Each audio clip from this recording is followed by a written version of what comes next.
Good afternoon, St. Francis. It is Monday, September the 27th, 2021, Monday of the 26th week of the year, but also the memorial of St. Vincent de Paul, founder of the Vincentians and the Daughters of Charity, again, who worked within the 1600s, especially in France, amongst the poor and the destitute, to be able to help provide them a sense of dignity and a life worth living.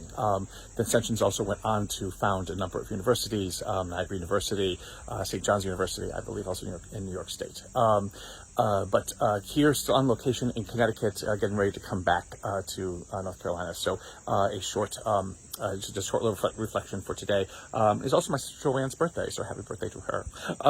It is, we move from the prophet Haggai to the prophet Zechariah today in our first reading, who wrote about the same time as Haggai did about the return of the Israelites after their exile in Babylon, after the Persians have conquered Babylon and told the Israelites to return back to Jerusalem.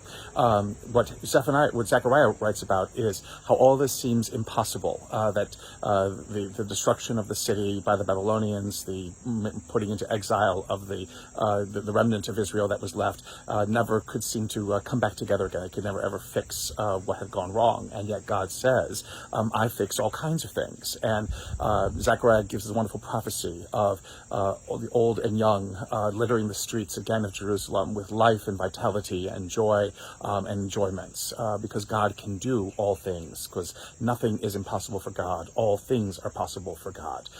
Something to always remember. The prophet Zechariah ends the prophecy with God's declaration, I will be your God and you will be my people. This sense of covenant that never ends, this sense of covenant that keeps perpetuating itself. Even after Israel's many ways in which they don't deserve the covenant and they have abused it and what have you, God still remains faithful and firm in making sure that covenant lasts, that covenant continues.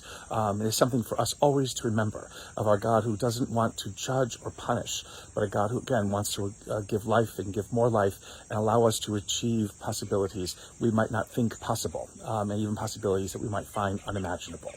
That is paired with Luke's gospel, again, which is basically a combination of the past two gospels from these past two Sundays that we've had from Mark, where, again, the apostles fighting about who's the greatest, and now the one about Jesus telling the apostles, if someone is casting out demons or whatever it is in my name, they are with me. If they are not with us, if they are not against us, they are with us. And so do not stop anybody from being able to work the Spirit in their lives.